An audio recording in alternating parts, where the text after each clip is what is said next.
When I was a kid, like all little boys, we always used to talk about what superpower we would take if we could pick a superpower. I often said I would be invisible.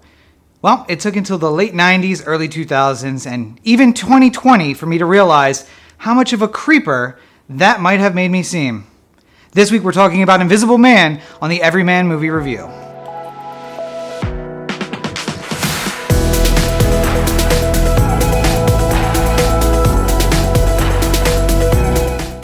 First things first, apologies for no new videos last week. I've been moving here at the end of February and early March, and it has hit me for a loop. I haven't been able to find a new place, and I've been crashing with some friends, and a big shout out to friend of the show Roberto and friend of the show Corey for letting me crash with them for the last few days. But I finally found time to get in a new video. Also, one of the problems with moving is you don't have time to get out and see new movies, and I didn't think you guys wanted to see, 9 reviews in a row from the summer of 2019. But now I've been out to the new AMC Burbank, we've seen a couple of things in Prime, and I am ready to review some movies for you. First up, a flick that I just took in last night, Invisible Man. Now, this is a modern take, or a new modern take, on a story that has been told for about 150 years now, based, of course, on the H.G. Wells novel, and this particular version was screenplay by and written by Leigh Whannell. It is, of course, starring Elizabeth Moss as Cecilia Cass, Oliver Jackson Cohen as Adrian, Michael Dorman as his brother Tom, Harriet Dyer as Cecilia's sister Emily, and in what I think are the standout performances of the movie, Aldous Hodge as James, and Storm Reed from Euphoria as his daughter Sydney. Now, I joked a little bit in the opening about how much of a creeper I kind of feel like by always picking invisibility as a superpower back when I was a kid. Now, I didn't feel like it then, of course. I only feel like it as an adult, and that's in part, if not in total, thanks to Hollywood. Through the 90s and the early aughts, and now again in 2020, we have been treated to 3 or 4 versions of the Invisible Man story, and all of them have made the invisible character out to be a bit of a psycho. And this 2020 version is no different. I think that there is something inherent in H.G. Wells' source material that being invisible will not lead to good things. It's not something that human beings should be able to do. This is, of course, probably best shown through Kevin Bacon's performance as the Invisible Man. But one commonality through all of those portrayals is that we see everything from the eyes of the protagonist, or maybe the antagonist, but the person who goes invisible. And Kevin Bacon's version that used drugs to make the person, quantumly invisible was pretty amazing at the time for the way that it showed that superpower playing its way out. All in all, we always see it from the eyes of that person. The 2020 version of the Invisible Man, the one now starring Elizabeth Moss, goes in an entirely different direction. Now we get to see that story through the eyes of the person who they are terrorizing. Now, I will say off the bat that through this review, and if you go see the movie as well, there are going to be a lot of trigger warnings. There is an abusive relationship, both physical, sexual, and mental, emotional. The relationship between Cecilia and Adrian is not a healthy one, and it's one that Cecilia tries to escape from the very beginning of the movie. Now, Corey Baker, the other half of the Oh the Anthem podcast, one of his first comments upon exiting is, it makes him super uncomfortable to be in a movie and watch a movie that kind of deals with those topics. But I do think that it's important. There are a lot of people in these kind of relationships, and it's important to tell that story, even if we're doing so in a science fiction horror movie. It can be the motivator for someone changing their life, but the reality is that there are thousands of people living in that situation now. And not to get too preachy about that situation, but of course, if you find yourself in a bad situation with a significant other, there are always resources available through your local health department, through the local legal aid society, that can help you get out of that bad situation, to escape and to restart your life without that kind of influence on you. I am proud that for the 5 years that I practiced as an attorney, for several of those years, I gave the most pro bono hours in my area to those kind of efforts, to stand up and try to get protective orders against abusive spouses and to try to help people escape those bad situations. But the worst of those situations are maybe not seen by the people around them, and it's maybe even so dire that they can't escape even to get help. And that's the situation that Cecilia finds herself in at the open of The Invisible Man. She has been dating Adrian, who is a rich and powerful guy. He is the leading expert in optics in the world, and his company Coptic has made him rich and able to separate himself from society. Now, she is forced to go along with him, and the more rich he gets and the more separated he gets, the more control he seeks to have over her life. And finally, now at the beginning of the movie, we see she has taken the steps to try and escape that bad situation. And probably the first 10 to 15 minutes of the movie are spent in this very tense situation as she moves quietly through a house trying to escape before he wakes up and catches her. But once she's out, that's when kind of the tension and the horror really begin. But Cecilia isn't doing this on a lark. She has a very specific plan. She has her sister helping her escape from the house, and then she has a place that she can go afterward. And that's, of course, the home of James and Sydney. And she finds refuge with them in a place where Adrian would never be able to find her because he doesn't even know that they exist. And it seems for, the next 10 or 15 minutes that things have started to settle down, but of course she is not used to living that life, and it does take her a while to become acclimated. And in true horror fashion, in true Blumhouse fashion, that is the moment when the movie really takes off. So once she escapes, now she is left basically destitute. She has skill sets, of course, but she hasn't worked in a while, and she has no money except for the cash she was able to take when she left. But suddenly 2 weeks later, Adrian commits suicide, and he has named her specifically in his will. All she has to do is come and sign, and she will get $5 million in $100,000 installments for the next 4 years. But of course, there's a caveat. She can't have been committed of a crime, and she can't have been locked up and been found to be mentally incompetent. It's the best kind of gift you can give someone when it has strings attached that you actually control. So I am going to talk about some spoilers here. Obviously, this movie just came out, but I think that you can't discuss a movie like this without getting into some spoilers, because basically everything that happens after that point could ruin the end of the movie for you. So if you don't want to check out these spoilers, make sure you skip down to the time below where everybody will be invited back. But the spoilers are about to start right now. So I don't know about you, but I could not find this particular scene to be that terrifying. Really, it's just an open screen, right? You see nothing but the movie theater behind me. But then what if all of a sudden I was here? But really, I was here the entire time. Now, a lot of the complaints that I heard walking out of the theater was that, it was so slow and, they did nothing but just show video of a doorway or a hallway or an empty space. But I think that was really, really the best part of the movie. The ability to build tension while showing nothing at all was really well done in this film. There were times where we are close in on Cecilia and we see that she's scared and that she sees something or she senses something, but she doesn't know what it is. And then they slow pan over to an empty doorway where she's having a complete discussion with no one, but she believes, of course, that it's Adrian there watching her. She doesn't know how he did it, she doesn't know what he's done, but he is invisible and he is terrorizing her. Now, of course, we are going into this movie knowing it's called The Invisible Man, and therefore she is likely right. But I imagine a perspective or a version of this movie where we think she is just slowly going insane, and all the characters around her certainly think that that's true as well. It's one of those funny things that is really kind of hard to explain, that there are stories and there are people who we think are just absolutely nuts. But what if they're right? What if they are the ones correct and we are the ones who are wrong? Well, that certainly puts an entirely different perspective on something, and that is the very, very core of what's happening in The Invisible Man. So, of course, as it starts to look like she's losing her mind, she's also losing the ability to collect the inheritance that Adrian left her, because it is dependent upon her being mentally sane. But she has convinced enough people that there is really something going on that she just walks that fine line between the odd person that you may know and the completely insane person. It's funny, the review you're about to see next, there is a character in that movie that everyone just calls the crazy guy who lives in town. But it turns out he was actually right, and he was seeing something that actually exists. And Cecilia has basically the same situation. She is sensing something. She sees something, and it is really there, even if the rest of us can't see it. Another really great thing about the movie I really enjoyed was the difficulty it must have been for Elizabeth Moss to shoot the scenes where she is physically touching and fighting with Adrian as he's invisible. Because I imagine that when it was shot, it was done with, a guy in a green suit so they could take him out later, just like I'm going to be able to take out the screen and put in a movie theater later on. But it can be so difficult, or at least I imagine that it is,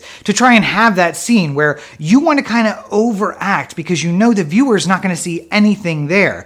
And I think she did an amazing job with it. And there were a lot of other great, fantastic scenes as well. I don't want to say there were a lot of jump scares. It was mostly just building tension to something that happened or didn't happen. You've seen in the trailers that there's a moment where she's looking down from the attic and she throws paint into nothing, but it hits a mask and you see the kind of the face of the mask there. And there is probably 10 minutes building up to that where you're just like, something's going to happen. And then when she crawls over to the attic, I really hate that they ruin that in the trailer, but like, oh, this is the part. This is where it happens. And there are probably half a dozen of those all the way through where the tension just builds and you're just begging for it to be released. Like, show me something or do something.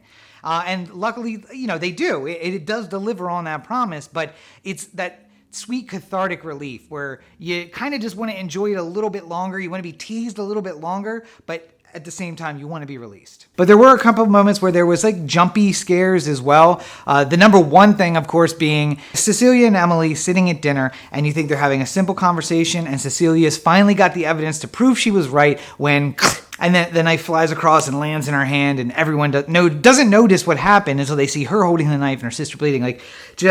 I was stunned in the theater. Stunned. I didn't know how to react. And I was... you feel for her because I feel like in that moment, you, the viewer, are thinking exactly what she is. Like, what just happened? Oh my God, what's going on? And I love having those moments where I am just as confused and just as kind of excited as the main character. And of course, that scene with the sister is preceded by her going back out to Adrian's house where there's drapes over everything, but she goes down to the basement and after a little hacking, I guess, gets into the computer and gets into the room and realizes this is how he's been doing it. He has a suit. It's based on optics and screens and it makes him completely invisible. And she grabs one of the suits and hides it. And at that moment, I saw the entire end of the movie play out. But I'll get into that a little bit later. And I feel like every Invisible Man movie has to have some time of them running in the rain because the rain is the one time where you can see the invisible person without some sort of outside interdiction. Just the rain falling gets on them, it makes them wet, it's pooling up, it's stopping, and you can see the outline if nothing else. So every Invisible Man movie has a scene in the rain. This one didn't play out exactly how I thought it would. I thought it was going to end right there, and it didn't. Continued on afterwards. So I think that they took that trope and made something of it, made something different of it, and fooled me, and hopefully fooled a lot of other people into thinking we were right there at the conclusion when we weren't. We were still some time away. And of course, the twist there at the end where we find out, as I had guessed correctly just before the reveal, that it was in fact Tom, the brother, who was in the suit and not Adrian. He didn't want Adrian's money to go to Cecilia, so that he was terrorizing her to make sure she couldn't see it, which was a bit of a red herring. What's Tom's role? The way that Adrian emails both James and Sydney and her sister Emily. Just like there's so much going on, and like I said, I think I figured it out pretty early, and the red herrings did throw me off a bit, but I knew when the reveal came it was going to be Tom, the brother. I also knew that Adrian wasn't really dead, that he was there somewhere pulling the strings. And in the end, I knew once she hid that suit that Adrian was not going to survive this movie no matter what. And of course, that led us to the culmination where she did exactly what I predicted she would do. Get me back in the house. I want to know that the cameras are running. I want to know that everything's visible, and then I'm going to take care of business. And she did. She makes this entire hero's arc from the beginning to the end of being completely controlled by him to finally getting her escape. And it really does culminate as she walks out of the house at the very end, stands in the sea breeze and takes a deep breath, and we know that she's free. But the red herrings aside, I mean, I guess that's the kind of thing you need to have in a movie like this, right? You need to be thrown off the scent. It's like a mystery where you're trying to figure it out as you go along, and every time you think you do, you have something that just doesn't quite fit the pattern that you've built in your head. But I think that's enough for the spoilers. Let's bring everybody back in so we can wrap up this review. And the spoilers are done right now. So as you guys know, these reviews are not about the filmmaking. It's not about necessarily the quality of the film. It's about your enjoyment of the film. And I have to say, I really enjoyed Invisible Man. If you skip the spoiler section because you're going to go out and see it, I really encourage you to come back and check out the rest of the video after you do so, because there are a lot of great things about this movie that really impressed me, but I don't want to give them away, obviously, because you might go see the movie. But overall, I think Elizabeth Moss's performance was pretty spectacular. There's a lot of great things to love about it. but there is one thing that I didn't really love. There was about 5 or 10 minutes right in the middle of the movie where they basically felt like they needed to explain why Adrian was so obsessed with her. She's basically acknowledging that, like, I'm not the most attractive girl in the world, I'm not the smartest girl in the world, you could have any woman you wanted, why would you be so obsessed with me?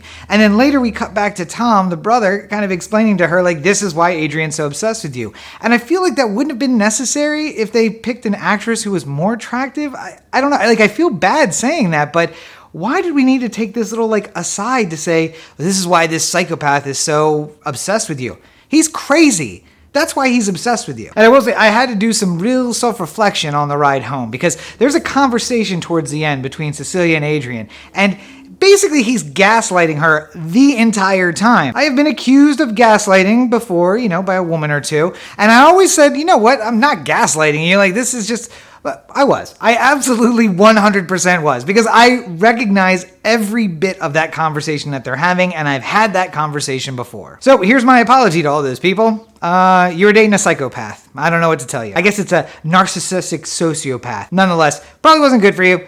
Apologies. I'm a bit of an asshole.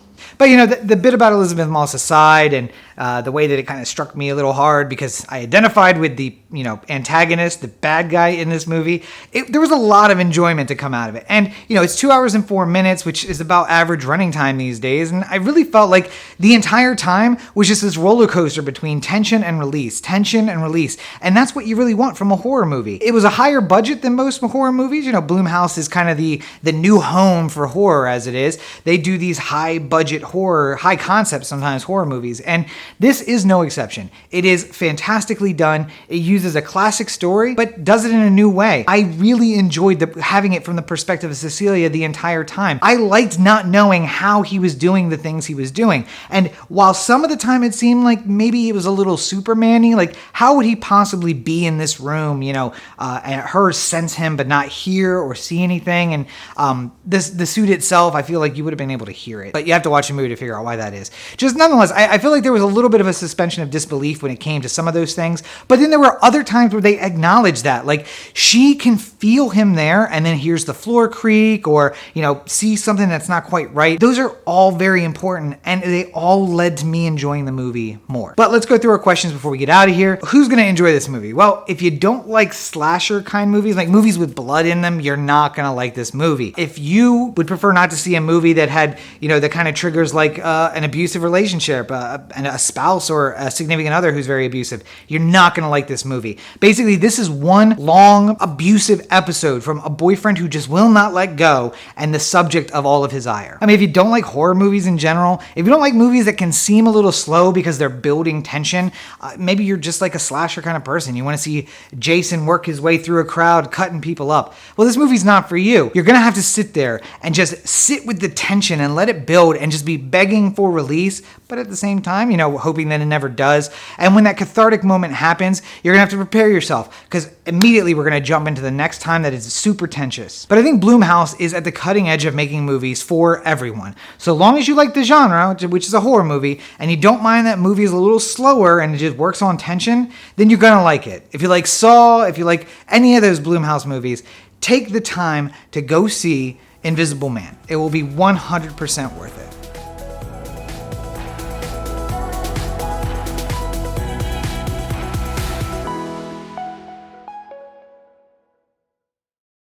So there you have it, another episode of the Everyman Movie Review in the books. Right at the top here, I want to thank my patrons over at Patreon. I could not do this without you guys. Like I said at the top of the episode, and I keep saying I'm having new equipment delivered, it seems like all the time. I just got a set of Samson CO2 pencil condenser microphones that are hopefully improving the audio quality immensely. Cameras are coming in, lights are coming in, new computers, new software, everything. I could not do that without you. And of course, the moral support. There's nothing better than getting a message that just says, hey, keep it up, or I'm listening, I'm subscribed, I'm loving the content. That kind of stuff just keeps me motivated and keeps me going. And my patrons are on the front line of the people doing that. So thank you to all of you guys. And if you want to be one of the chosen few, it's so easy. Go on over to patreon.com, that's patreon.com/Robert N. Cheek, and for as little as $1 a month, you too can become a supporter of mine. You get shout outs in all the books and the videos like I'm doing right now. Basically in any of my projects I mention and give thanks to the people who support me on the front lines. And while you're cruising around the interwebs, don't forget that the Everyman Movie Review is available on social media now. You can check it out on Instagram, on Twitter, and on Facebook. All of those links are going to be found down below in the description. Make sure you check it out. Come and join the community. Say hello to everyone who follows along. Send me a message. Let me know what you think about this particular podcast or YouTube episode, whatever it is you're watching, however you're consuming it. And speaking of that, it's available in both. You can find the videos at youtube.com/Rob Cheek, and you can find the podcast episodes at anchor.fm/Everyman Movie Reviews. If you're watching on YouTube, make sure that you leave a comment below and let me know what you think there as well. And while you're here, hit the like button, let everybody know that you like the video, and maybe subscribe to let you know when the next video is out. If you're listening on Anchor, go on over to anchor.fm/Everyman Movie Review/message. That'll let you send me a voicemail or a text, and if you want, I can actually play it right on the podcast version of the show to let everybody know what you think about my review of this movie. And of course, if you want to find me on social media, all of my accounts across all of social media are at Robert N. Cheek. That's going to be Instagram, Facebook, Tumblr, Twitter, Snapchat, everything at Robert N. Cheek. You can find me on YouTube at youtube.com/Rob Cheek. Working on changing that hopefully soon. And of course, don't forget robertncheek.com, where you can find everything about me and all the stuff that I'm working on. And you can sign up for the mailing list to be the first to know about all the new projects before they come out. And if you can't get enough of me, why would you? You can join me every single Tuesday, where me and my buddy Corey do the OD Anthem podcast. We talk about news, we talk about sports, we talk about events happening around the world, especially here in LA where we currently live, and back in Baltimore, our home away from home. New episodes of that podcast are available every Tuesday. You can find the video version at youtube.com/OD Anthem, and it's available in podcast form on all your podcatchers, but the easiest one, of course, anchor.fm/OD Anthem. And finally, thank you as always for checking out this show. New episodes are available every single Thursday, as well as one day in between, Sunday or Monday, usually, generally. You can find a new episode as well. I try to do a little bit mix of new movies and a little bit of old movies, stuff I find on streaming, either on Amazon or HBO or anywhere that I can find it, Netflix. But you also see a lot of new movie reviews from stuff that's still in the theaters, and maybe even second-run theaters, because I'm a huge proponent of the second-run theater. So make sure you join us next time for the next review. And of course, we got more projects coming all the time over on YouTube. A new episode of Rob Explains Everything is coming very soon. I'm getting ready to shoot that, in fact. So make sure you check out that as well. And until then, of course, have a great week, everybody.